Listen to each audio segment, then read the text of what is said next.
Hello, hello, hello. Hooligan Soccer Podcast on this wonderful Monday afternoon, morning for you, the Qooligan, as always with me. Is it morning? I don't know. I've been up for hours. I've been up for hours. It feels like it. I awoke in the darkness. I live in the darkness. The darkness is all consuming. You think darkness is your friend, you merely adopted it. That was another great line from Batman, right? Christopher Nolan's Batman. Qooligan, good morning. We have, yes. I mean, we're obviously just back channeling on the agenda and just realizing that it is certainly the business end of the season in a number of different leagues and competitions as well. Semifinals galore, champions are being crowned left, right, and center, and also as well, there's also some exciting other sort of moves and things going around the place as well. So we are going to get into it. Lots to talk about. It is a beautiful time of year. That is sure. That is for certain. Shortage of action. There is no shortage of action or narrative. So we're going to have to skim through a few things and not go as deep into some other topics as we usually do. But before we do get into those, I think it would be unwise of us if we did not mention and plug our other podcast that we will be launching in the next couple of weeks, which is the FIFA Club World Cup, a global showdown. As we know, FIFA are launching FIFA are relaunching their Club World Cup to a more sort of broader, expanded competition here in the US for this summer through June and July. They want that big fat ka-ching, baby. Well, they've certainly got it. They've certainly got it. Obviously, we'll be discussing all of that as well in the other channels. So if you are listening to us and do listen to us on Spotify, Apple Podcasts, wherever you get your podcasts, we've set it all up. There is a trailer there. Just go and search FIFA Club World Cup, obviously part of the Hooligan Sports Network with myself, Gary Stryker, and of course the emphatic Qooligan with me here as well. And we will get into it. And what it certainly means is we are also this summer, we're going to have a daily podcast, obviously dissecting the events from the matches the day before and then looking to the games that coming day as well, which means for us is, we're going to have a very busy June and July, that's for sure, because they'll be watching a lot of soccer 4 times a day in some cases. And then sleep till. And then podding about it as well, right? Group stage. Anyway. All right, well, let's get into it. Okay, so Qooligan. So we've done the plug. Go follow us, like us, subscribe, all of those wonderful things as well. Just get into it. We will start dropping further articles about it and also episodes on it as well, so look out for that. So do that. And then also, just while we are talking about that, if you are listening to us, we do look at the analytics. As I've mentioned before, every episode seems to get a little bit more consumption than the episode before. So like, subscribe, but also reach out to us. hello@hooligan-sports. We want to hear from you. Talk to me. We want to hear from you. We really want to hear from you. What don't you like about the show? What do you like about the show? What could we be doing more? What are we featuring enough? Are we covering enough Crystal Palace in Europe or are we not? Are we talking too much Chelsea or are there other areas as well that we should be covering off as well? So anyway, Qooligan. I know the answer to that.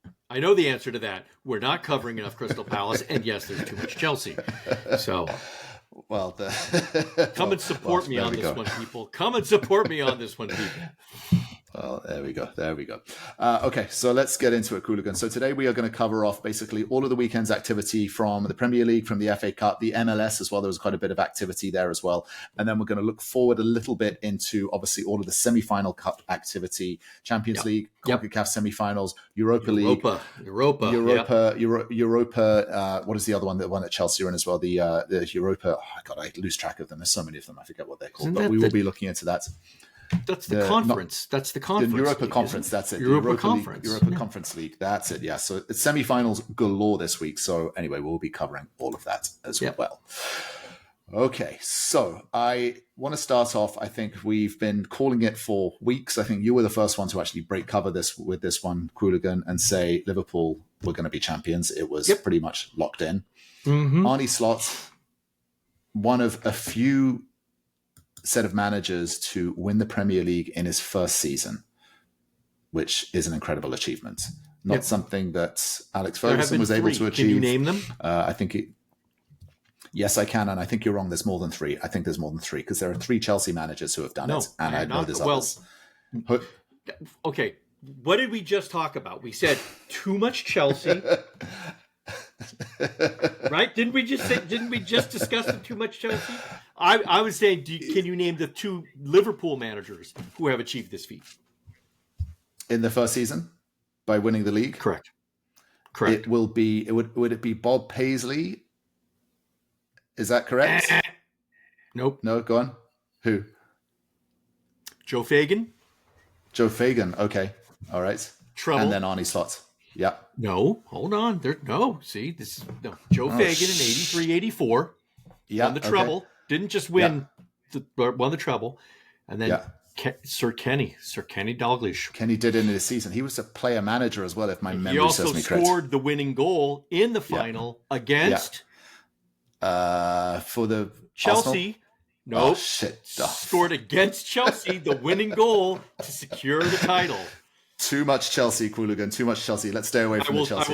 I will accept that rebuke. I will accept that rebuke. Look at that. See, we don't even need an AI tool. We just need the Qooligan with his deep knowledge of the game. You're like a walking encyclopedia. It's fantastic. It's fantastic. Yeah. And by the way, if you do ask AI, it gives you the wrong answer. It does. We've learned. Yes, we have learned. It is wrong a lot of the time. Okay, so so Liverpool champions. Arnie Slot up there with an esteemed group. I think I shared in the group chat as well. There was a wonderful picture of a young Virgil van Dijk standing on the field next to a very old Arnie Slot, and they played against each other. So you have captain and manager playing together. That's a wonderful. That was a wonderful little vignette as well.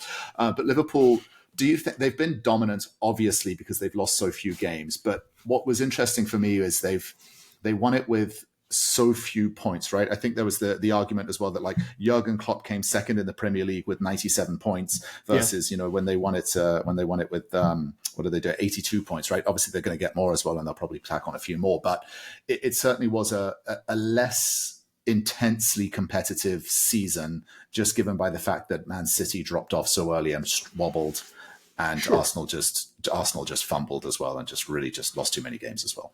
And none of that matters one goddamn bit. Yeah, exactly right. Not a damn thing. You have tough seasons. Sorry. You win the league, you win the league. Yeah, every league is different. And sometimes leagues are challenging. And, and there was that closely contested battle between City and Liverpool that was decided by 11 millimeters of a ball crossing the line. Yeah. Listen, fine. It doesn't make it any less sweet. It doesn't make it any less poignant. It doesn't make the hangover that is being felt by millions of Liverpudlians across the Merseyside area. It doesn't make their hangover any less painful. Yeah. One of my favorite things to do one of my favorite things this morning was to just look through social media and just look at all the clips that started to come out as well. And my favorite is when they go into the streets and they interview the Scousers. And there was one guy, he had like a case of Heineken with him. And he's like, we're going to party, we're going to do that. And I just want to let my boss know I'm not coming into work tomorrow. Oh, yeah. As well. It was brilliant. I can't even imagine the absenteeism that's occurring all across that and not just the Merseyside area, but I think all across the country, because Liverpool has a sizable chunk of supporters, nationwide, and abroad for that matter. Absolutely, huge following. So big congratulations to them. What I think is now interesting is also as well, Arnie Slot has positioned himself as obviously a manager of Liverpool who is a legend. Obviously, he's in that esteemed company, as you mentioned, of Fagan and Dalglish.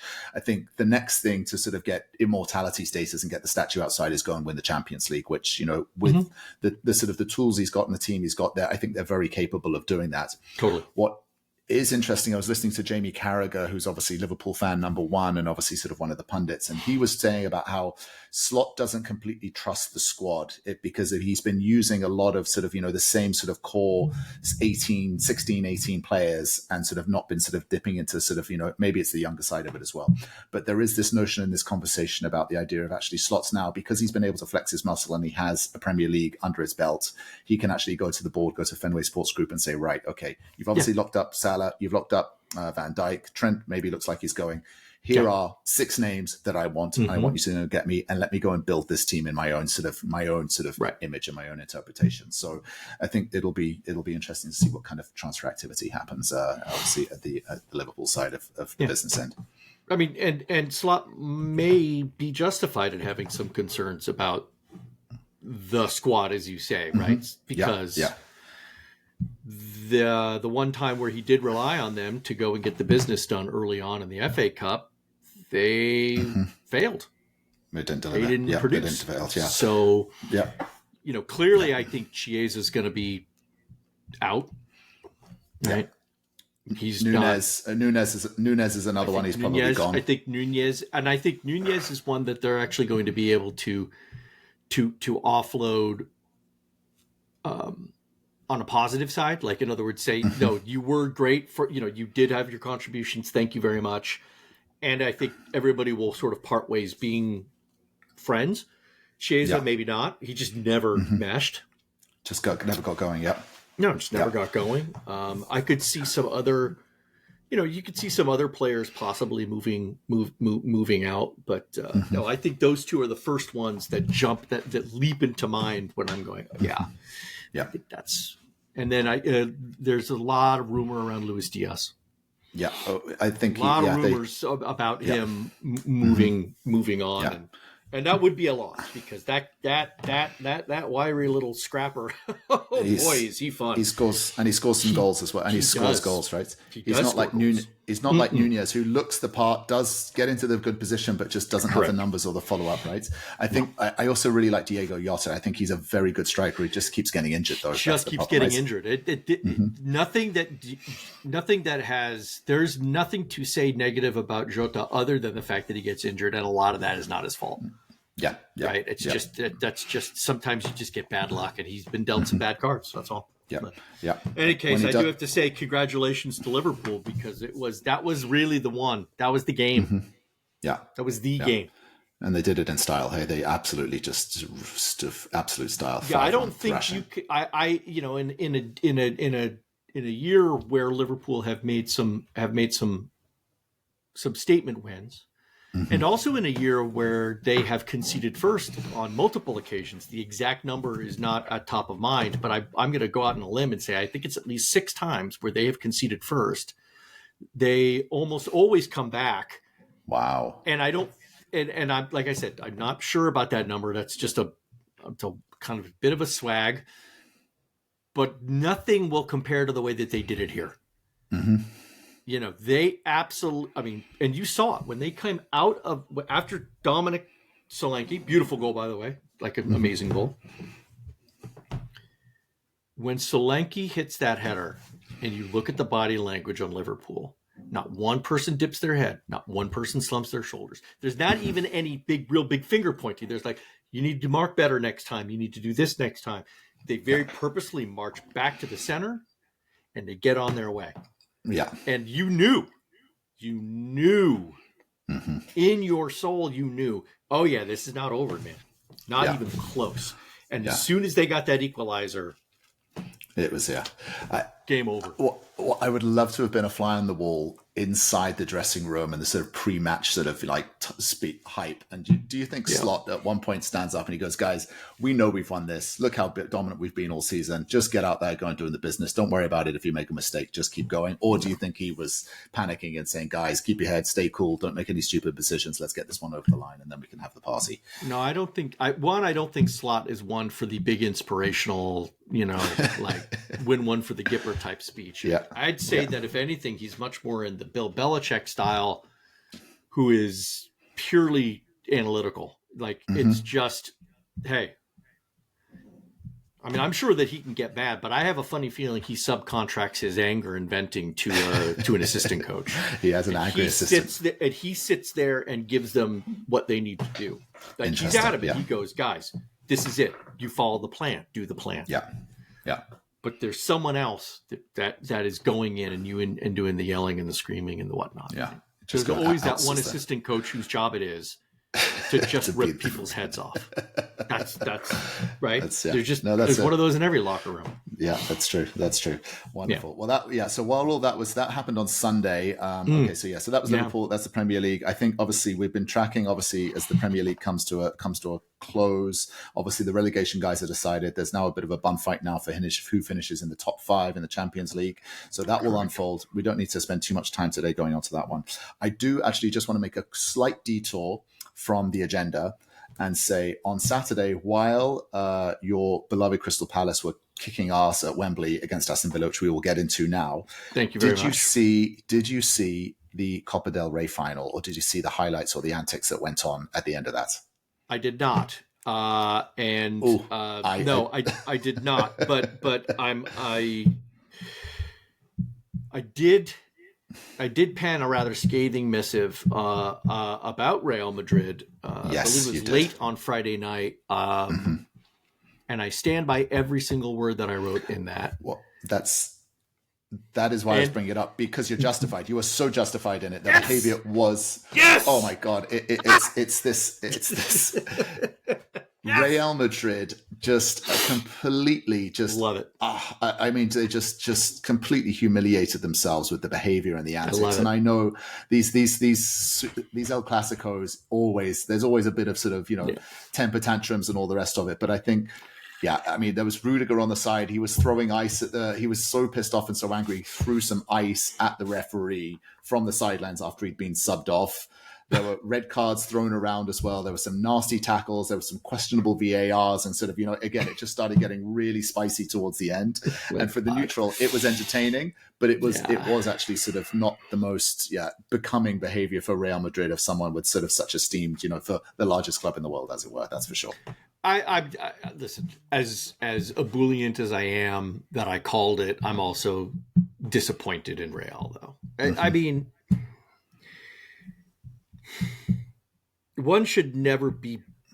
They really need to step back, and in the words of that immortal song, they need to check themselves before they wreck themselves, because what they've been doing and the way that they've been behaving is not just detrimental to their own legacy and their own image, but it's detrimental to the game, because it is putting a cynicism. Like clearly they were intending to try and set up an argument so that no matter what the outcome of this match was, they would have something that they could complain about. Yeah. Or something that they could say that they overcame. That's not the way you play the game. The game is not media management. The game is getting on the pitch and for 90 minutes finding out who has the better side. Right? Yeah. And sometimes that means referees make bad calls. But how you react to that is a testament to how you are as a club, what your ethics are, right? Yeah. And how, and where you put your values. Yeah. And I don't think Real is showing a lot of character in this regard. Yeah, well, my rant is over. That's enough of my moralizations and all that shite. All right, I'm not going to do that. Can we please talk about Crystal Palace and how awesome they are? Here ended the morality lesson as well. Yes, thank you. Here ended. I don't mean I did. I think I really did come across as a little bit of a pompous prick there. But I mean, the irony about talking about moralities and sort of character as well. But look, they did show character, but just the character is just not one that is very becoming, right? And it's I agree. But again, you're seeing this trend just even in the last 6 months, as you say, sort of boycotting the Ballon d'Or as well. Obviously, you sort of labeled that briefly in your article as well. It's fantastic. Blaming referees. And then there is this politicking as well. And it's endless. It just keeps going and it's not going to stop. It's not going to stop. Yeah. No, it's not. It's only going to stop if the federation actually does something about it. But they don't have the balls to do it. They're not going to have their biggest thumb. They don't, because they are unfortunately too large of a they're too large a cog inside a bigger machine of Spanish football, right? And Spanish soccer. So no, I don't think there will be anything. What would be interesting is if the fans rebelled. Yeah, that will never happen. And I don't think that will happen either, because again, it's the same parallels, right? They probably believe it. Right? Yeah, that's its own issue, but. Yeah, that is its own issue. But anyway, congratulations, Barcelona, Copa del Rey champions. Good for you. Good for you. And they are obviously one of the few teams that are still on, like PSG as well, and also as well like Inter Milan, who are on for their relative trebles, Champions League, and then domestic cup as well. So they are on. It looks like they're sort of, again, if they keep playing the way they do, that front three. No Lewandowski playing for Barcelona. Lamine Yamal, I mean, who's 17 years old, he is just, it's unbelievable at what age, how much he's accomplishing at his age. But anyway, checking that birth certificate, man. I mean, Yeah, they did. But what is interesting is Real Madrid looks so open. They really did look very open and gettable. I know there's rumors that Carlo Ancelotti now apparently is leaving and he's going to be moving on and who they'll go after. But anyway, that's Real Madrid. And just to sort of wrap it up and put a bow on it, as you entitled the title of your wonderful article, Real Madrid is a big whiny baby. It is very, very articulate of you, Qooligan. I thought you really really spent some time on that one, wordsmithing that one, didn't you? I had a lot of different adjectives and adverbs in there, but I settled on whiny. Yeah, well, you did what you did. Okay, Let's get over to the fun parts, right? So, I know you were unable to watch this live, but I did have it on. I was able to watch the last. I was able to watch the last 20 minutes, 25 minutes, and I did see the final. I did see the final goal. By Sar, which clinched it. I was dancing like an absolute maniac on the sidelines of my son's game. And everybody who obviously knew me knew what was going on. And Crystal Palace are... I mean, we were hoping that it would happen, but I didn't think it was going to be done in such a dominant and formidable style. No, it was... Absolutely ran through Villa. Absolutely ran through Aston Villa. They were up for it. It should have been 4. I mean, let's be frank. They had 9 shots in total. They had 4 shots on frame. They missed a penalty kick. They had 28% possession. When you look at those stats, you do not expect to see a 3-0 scoreline in favor of that team by any stretch of the imagination. It is anomalous. It is odd. It is quirky. Yeah. And in a way, it's kind of Palace. So I mean, this is what Glasner is able, to have done with this team. They started 0-8 in the league. Think what would happen if they had not started 0-8. Maybe they wouldn't be here where they are now because they needed that low in order to pull themselves up. Right, by the bootstraps, and say, "Hey, wake up, time to play." But they could have also very much been in contention, notwithstanding my fever dream stuff about them getting in. But they could have maybe legitimately been. If you add, if you take any one of those 8 losses and you convert that into 4 wins, the tables change significantly. They could be knocking on the top 5 in the Champions League door and could be up there, right? They could be knocking on the door. They could be, and hey, if Chelsea carried on with the form that they started, they could be also champions as well. But let's do the realities of it. But the reality check is they are a club that has never won a major title in their history. They have reached the FA Cup final twice. They have lost in both times. They may not win this next one. They're going up against Manchester City. Now, I don't think you're going to see a game like the last Manchester City versus Crystal Palace game where Man City just kind of unleashed, as they're capable of doing, and beat them in. That won't happen again, not in this match. Crystal Palace historically can play and has played well against City, so I expect it to be a close match. And in a way, whether they win or whether they lose, obviously I want them to win. All Crystal Palace fans do. It would be a huge thing. It would be a momentous occasion. Make this one of the best seasons that we've had. But I still think that at the end of the day, getting into some kind of European squad is a wonderful reward for a club and for a team that just sort of sticks to its guns, doesn't spend a lot of money, tries to make wise personnel decisions, loses most of the players that they do get that end up having any kind of significant impact. They lose, and yet they continue on. And they continue on. And this is I can't help but think of the Moneyball situation, with the sort of the movie Moneyball with Brad Pitt, right? Where you sort of at the end of their season, he said, look, we're going to get broken apart.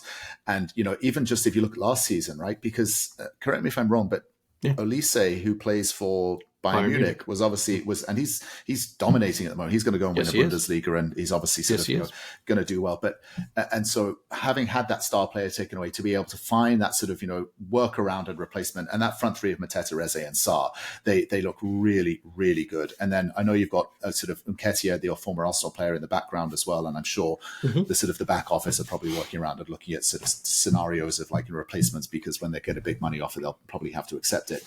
But it is a wonderful, wonderful fairy tale, and it just goes to show that sort of again the magic of the game is still very much there, and with that, it does mean now that Palace are guaranteed to be in Europe now, because playing assuming Manchester City takes one of the 5 Champions League spots, correct? Which they've seemed to have rediscovered their form as well. So I don't. Yeah, this was. I think I'd have higher probabilities on other things happening. But so it is. And look, let's not. The dream is not over, right? And there is. This is the magic of the FA Cup, as I say. The way in which Palace played just ran through Aston Villa, and just the caliber of those strikes and those goals were absolutely beautiful. I mean, Martinez, I forget his first name, but Martinez, the Aston Villa goalkeeper, Emiliano Martinez. I mean, he's a big keeper. He's kind of like, Thibaut Courtois sort of caliber size. And so to put goals past him as well at that sort of distance, it was just finesse, beautiful strikes. And I'm really hoping Palace go all the way and sort of actually go and lift the cup and get their first trophy. It would be a magical tale. It would be nice. Yeah. And then just staying over that side of the Atlantic as well. Speaking of magical stories, I know we talked about it a little bit, but then obviously the other real magical feat that happened as well is Wrexham getting promoted into the championship as well, right?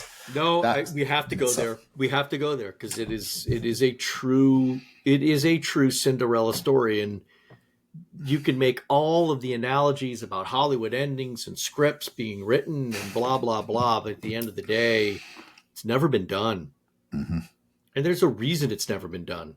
Mm-hmm. Even back in the glory days of early football, when the leagues were so much closer, nobody, even back then, was capable of moving 3 divisions in 3 years. Yeah, it's a meteoric rise. It really is. Absolutely. Yeah, I don't even think it's happened down in the non-league. I know there've been lots of back-to-backs. Yeah. Keeps going from 8th to 7th, right? Or 8th to 7th to 6th, but never 8th to 5th. Never 9th to 6th. It's not happened. Yeah, yeah. And what's also, I think, even more remarkable is it's not like they've owned Wrexham for a number of years to sort of get their feet under the table and figure out. They kind of did it. They bought it 5 years, right? Yeah, COVID, they bought it. Through COVID, they sat around and bought it, So a year and a half, a season and a half to sort of like figure it all out and then just get moving up those divisions and just go up through the system.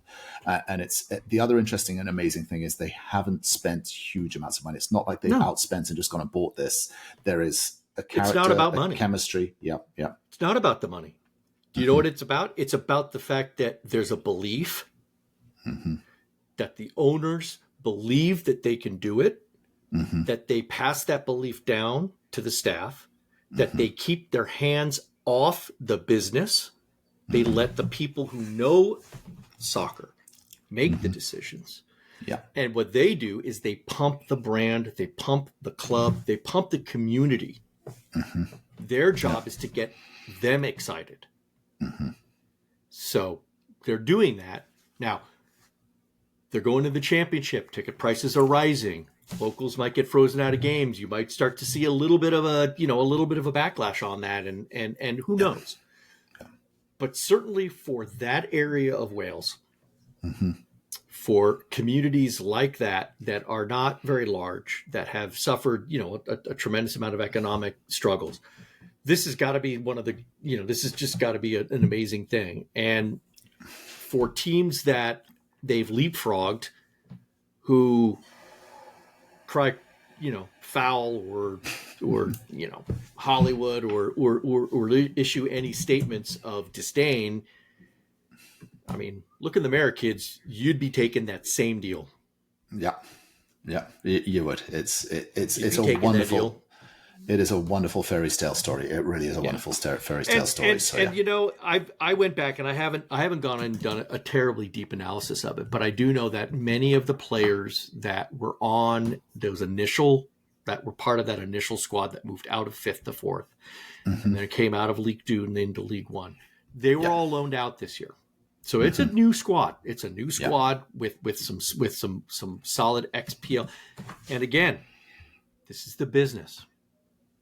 Right? There's the romance of it, and there's the business of it. It does not appear that they let that romance get in the way of their business. They got rid of some real, some solid core and valuable people that were part of their initial promotions. Probably had to sit and have the whole conversation and say, "Hey, man, we're loaning you out." Yeah, not easy. Or we're transferring you to another side. Yeah. We need your roster space. Sorry. Yeah. Well. Anyway, so congratulations, Wrexham, up into the Championship. Obviously, if they can go do it again and get up into the Premier League next season, that would be. No, this is where I'm drawing the line on that. I'm saying that right now. No, they will not, because the Championship.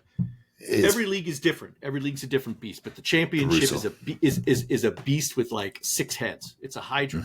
Every time you think you're there and you've got a head cut off, a couple more are going to sprout out. No, I don't. I think this is where the climb ends. Their challenge is to not go down. Stay. Their accomplishment is to stay. That's it. That's their entire goal.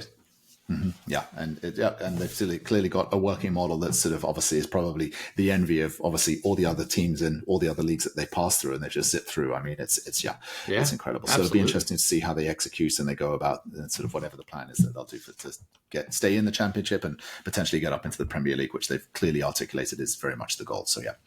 Totally. Okay, cool. So just moving then on. Okay, so that's covered basically all of the goings on in the European side of the game, all of the different cups and competitions. Just bringing our attention over to the MLS last weekend that have just passed.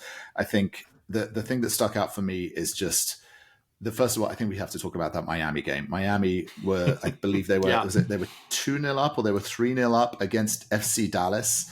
Didn't stand a chance.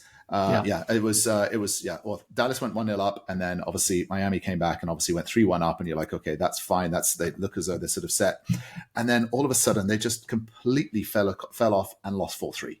Now it's worth noting that none of the big stars, none of the designated players, none of the foreign players were playing. It did start. So obviously there was no Messi, there was no Suarez, although that's not sort of the biggest loss given the things that we've been saying about Luis Suarez. There was no Alba, and then obviously no Busquets as well. It's interesting how you can see where the attention is and how suddenly a sort of a cup competition. And the reason, obviously, for that, just to confirm, is that there is the second leg of the CONCACAF semi-final coming up on Wednesday. I believe Miami are playing the first game on Wednesday. So they are 3-0 down against Vancouver. And they obviously had one eye on that, thinking we want to win that and can sacrifice, a couple of points for playing this. But yeah, this was just no one saw this coming. It really wouldn't have thought that Dallas would be able to be put 4 past Miami in the first place, but also to sort of come back from 3-1 down. And Gary, Dallas should not have been able to do that. Sorry. I think that what you have seen here is the weak points inside the Inter Miami armor. And that's not to say that they rely exclusively on those A players. They don't, but this has been a side that has used their international names to sort of gloss over some very not pretty aspects of their game.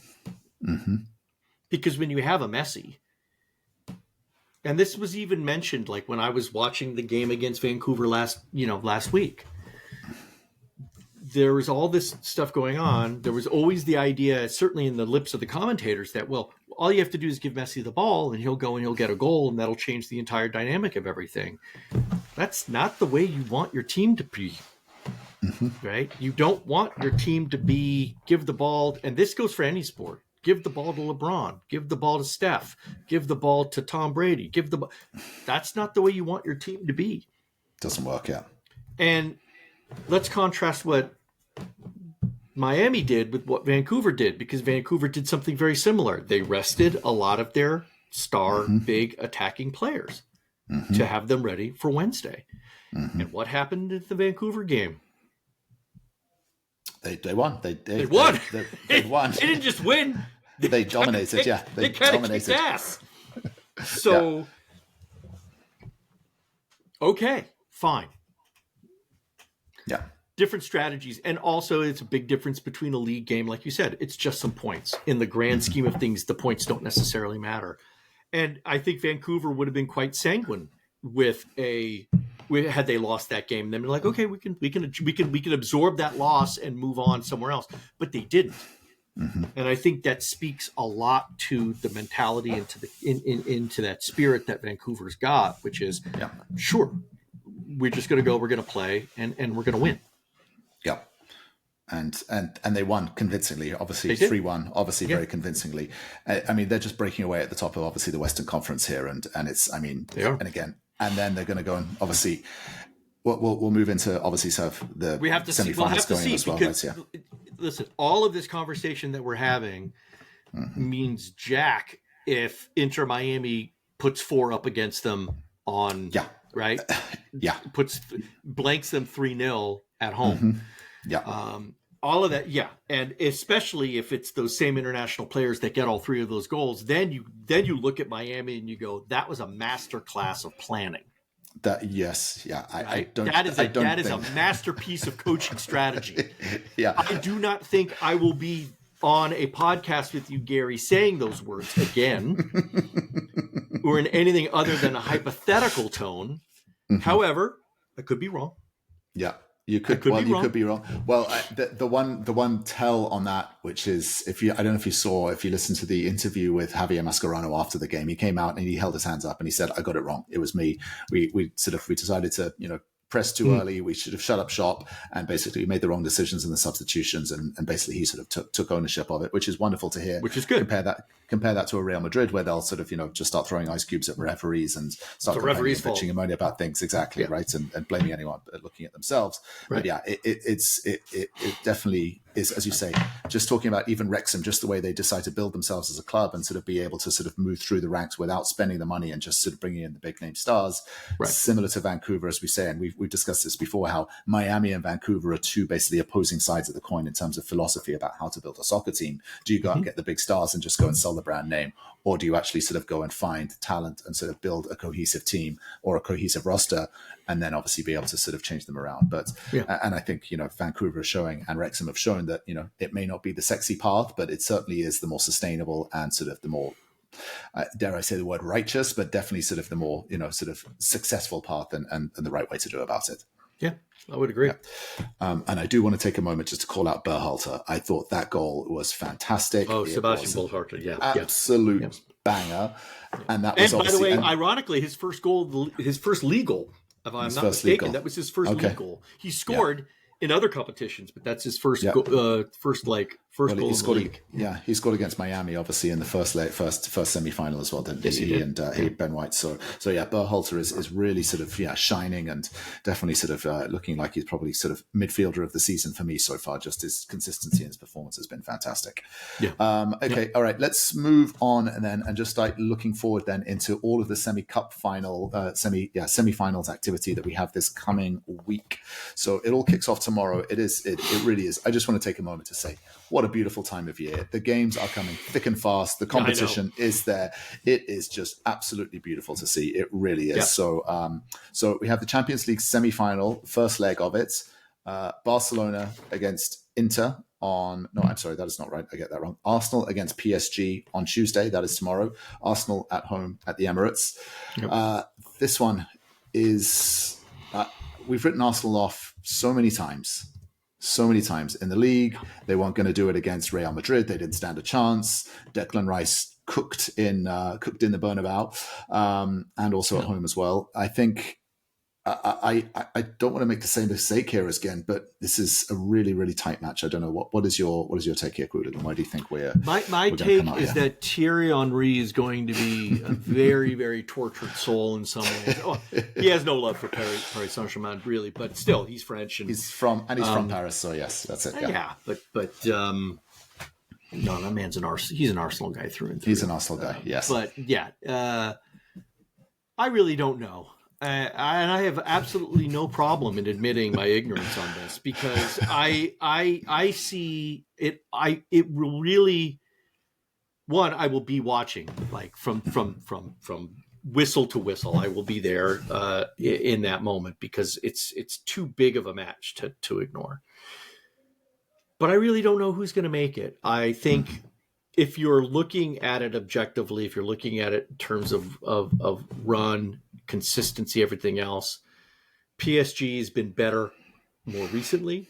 Arsenal's had better flashes of brilliance and better clutch moments, but Paris Saint-Germain are more ruthless, and so I give a slight edge to PSG overall, especially since the trailing match is at their stadium.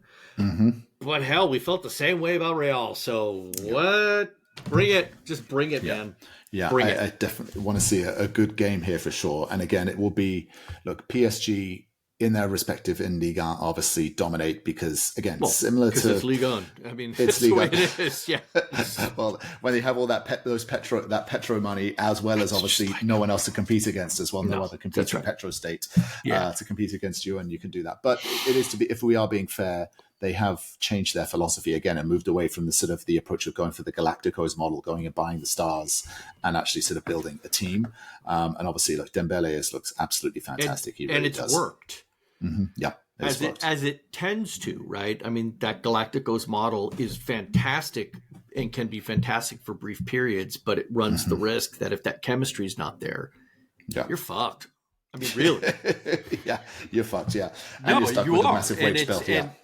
And not just for now, but it can that can carry over for a long period of time. That hangover. Yeah, but yeah, it's should be good. And I'm actually also extremely excited about the Barcelona Inter game, because Inter has not been doing good. They are not looking great. Their last 3 games have been losses. They've been blanked. Wow. In their last 3 fixtures, they lost to Bologna, they lost to AC Milan, right? And they lost to Roma. Now, mind you, those are 2 of the 3 of those are really good clubs. Okay? It's like top clubs. So sure, is that you got to wonder. You have to wonder. Barcelona's coming in off a high emotional win. Yeah. They're doing the business on their side, but with those 3 losses, Inter has dropped out of the top spot. They've yielded the first place to Napoli. Yeah. And Napoli are close to doing it. They're just, I think, 3 more wins and a draw, and I think they get it. Something like that. I mean, they're not out of it by any stretch, but this is going to be this is going to be one hell of a struggle for them. Yeah. It's almost analogous as well. And again, just keeping in sort of the vein of form of obviously what a wonderful time of year it is for sports. This coming weekend there's the Kentucky Derby, and it is almost a horse race where they've just been going and they're just sort of stumbling and falling towards the end in a way. Right. And Barcelona coming out of it just in a really strong vein of form, having beaten obviously their sort of arch nemesis rivals of Real Madrid, obviously looking good in La Liga as well. And so they can come into this, and again, Lamine Yamal will just again, I think he's the one. Yeah, they're rounding the corner coming into the final furlongs on a great pace. Right, on a great pace with a confident jockey and a lot of legs still. So there's your Kentucky Derby analogy from me. There we go. We'll clip that and we'll spray that all over the internet as well. Why the hell not? Thank you very much as well. There we go. And if I had a julep in my hand, it would be even better. Yeah, it's okay. Well, we'll move on from that one. But it sounds like the Qooligan has no position on Arsenal PSG, or he refuses to take one. But it seems like Barcelona, just looking at the form guide, Barcelona will be the ones to sort of get the better of it. I do think Barcelona have the edge. I think Barcelona had the edge even before I saw that Inter lost their last 3 games. I would still have favored them. Yeah. Okay. And then just sort of keeping it on the European side of things, then of course coming up on then the Thursday, there is the Europa League semi-final, Athletic Club against Manchester United. Yeah. Talking about form, obviously, again, Manchester United just scraping by with I believe they got a draw last weekend as well, and they sort of just got through, which is not good. But obviously, so you've got Barcelona, sorry, not Barcelona, I want to say Manchester United against Athletic Club. I don't know if Man U, again, are just sort of, guys, don't worry about the league. That's a write-off. Forget about it as well. Just get over this. Get through these 2 semi-finals, get to the final, and then that gives us a chance of basically getting back into the Champions League and winning a trophy this season. Yeah, I absolutely 100% think Manchester United does not care about league. That doesn't mean that you know, is it Højlund? Højlund's goal wasn't a clincher one. I mean, that was clutch. It was absolutely it was essential. Yeah. You know, Bournemouth had gone down to 10, so they needed that at a minimum. They got it. That momentum hopefully will carry them into this. I mean, I don't know much about Atletico. They're about Bilbao, right? They're out of Bilbao. So it's I'd say, you know, on paper, you probably have to give the edge to United, especially since the second leg will be played back in Trafford, Old Trafford. So sure. Now Tottenham, on the other hand, Spurs, on the other hand, God, please, Lord, let them lose. Let the beating continue. Hey, please. And it's not just. I mean. No, listen, Spurs don't deserve anything. Now, maybe they'll earn it. Please recognize there's a difference there, right?